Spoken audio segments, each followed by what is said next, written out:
Fox Business as we have Tesla. So from Mars down to, let's just say, Missouri, you are preparing to take on a cross-country trip in a Tesla Model S. Show us where you are right now in Hawthorne, California. And I guess I'm going to ask you, are you taking Route 66? What route are you taking? And will there be enough charging stations? Are you building out some right now?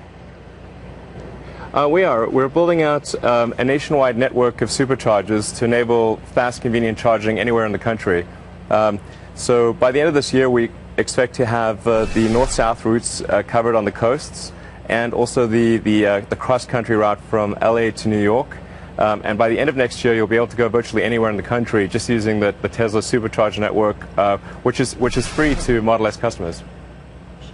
Okay, I just saw a big line down the middle of the country where there didn't look to be a lot of superchargers on that map that we made. So, here's your shot. Talk to America, not just what people perceive. There's this perception that Teslas are really for Californians and New Yorkers, East Coast, West Coast. What about all Americans? Make that case. Absolutely. Well, I think a lot of the premium manufacturers don't think that there's a significant market for premium cars in Middle America. I think there is, actually, and we take that market really seriously, and that's part of the reason why I want to do a cross-country trip and go through the middle of the country. It's sort of like a whistle-stop tour, meet people in, I'm probably going to stop in like 20 states, and show them, an example of an American car that's designed. It's not just designed in America, it's actually manufactured here. And it's one that's received the Consumer Reports 99 out of 100 best score ever, highest safety rating ever, and try to convince people like, hey, they should take a chance on this car. It's I think it's been a while since American cars were an American car was considered the best in the world, and we're really happy at Tesla to have been given that rating by Consumer Reports and by Motor Trend and by others. Right. Well, that's a great point so to make. I can show you how our viewers are right there in the middle of the country. Go ahead. Absolutely.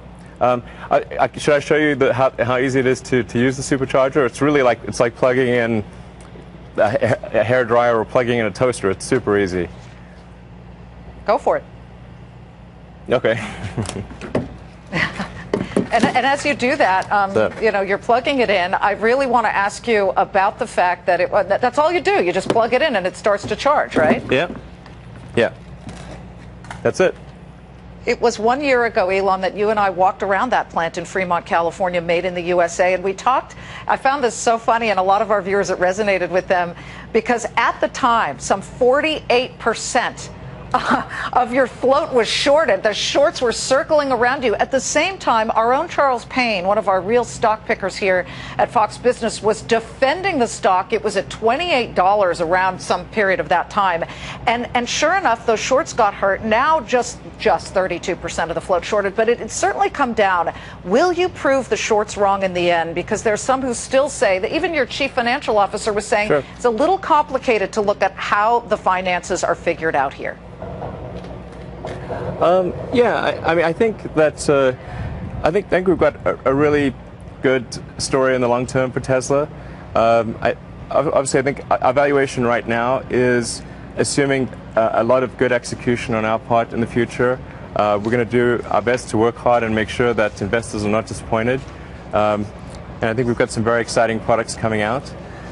I think. In the past I said, it's really crazy to short Tesla. Is it so crazy to short Tesla right now? I mean, it's not as crazy, but I still think it's probably not a good idea.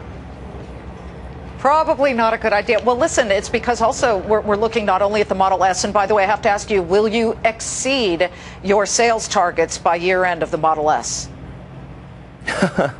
Well, we always aspire to exceed our targets. We'll see if that's what happens, but I'm cautiously optimistic that we'll be able to do okay on that front. What will be the timeline for the Model X SUV, which we also talked about last year? Sure. The Model X, we're hoping to bring that to market at the end of next year, and then achieve volume production in 2015. And the Model X will be, as you know, an SUV, kind of an SUV version of the Model S. So it's still a premium vehicle, and it's really our third generation car that'll be more of a mass market car.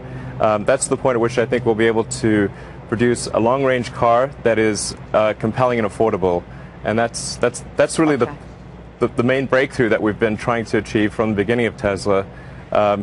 And you know, something that I think is maybe worth noting is that every dollar we make on selling a Model S, we pour that into R&D and into building out the factory and improving the technology towards producing an affordable, compelling mass market car. So, whereas if somebody were to buy, say, a BMW or a Porsche or something like that, the money that's say Porsche makes on that is not going into producing affordable mass market cars, but in our case it certainly is. So I think people who buy the Model S should feel good and secure in the knowledge that that's what we're going to do.